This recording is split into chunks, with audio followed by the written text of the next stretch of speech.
बिस्मिल्लाहिर्रहमानिर्रहीम। अस्सलाम वालेकुम मेरे प्यारे व्यूअर्स, कैसे हैं? आज हम आपके लिए लेकर आए हैं ग्रीन टी। बहुत ही मज़ेदार, बहुत ही जायकेदार की बनती है। तो ग्रीन टी बनाने से पहले मेरे चैनल को सब्सक्राइब करें और बेल आइकन को प्रेस करें ताकि हर नई आने वाली वीडियो आप तक पहुंचे।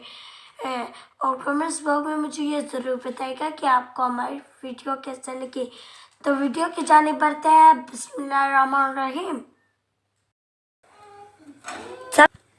पैन को चूल्हे पे रख देते हैं और इसमें 2 कप पानी डाल देते हैं।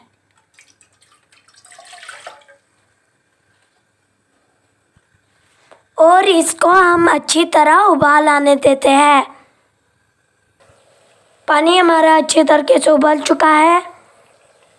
अब हम इसमें half table spoon green tea add कर लेते हैं। अब हम 2 से 3 अदद सब्ज़ इलायची ऐड कर लेते हैं। 3 से 4 मिनट के लिए हम इसका ढक्कन बंद कर लेते हैं।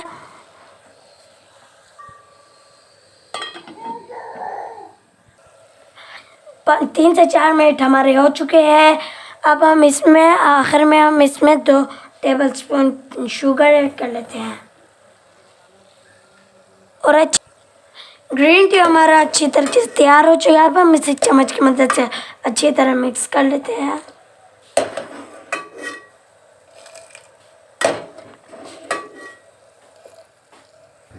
अब हम इसे छानकर कप में निकाल लेते हैं। माशाअल्लाह, अल्लाह बरकत है आपके खानों में, आपके जायकों में। तो मेरे फेवरेट दोस्तों, आपको मेरी कैसी लगी हमारी आज की रेसिपी? अगर वीडियो पसंद आए तो मेरे चैनल को सब्सक्राइब करें और बेल आइकन को प्रेस करना ना भूलिएगा, और ताकि हर नई आने वाली वीडियो आप तक पहुंचे। और कमेंट्स बॉक्स में मुझे ये ज़रूर बताएगा कि आपको हमारी वीडियो कैसे लगी। तो मिलते हैं नेक्स्ट वीडियो में। शुक्रिया, अल्लाह हाफिज़। आहा।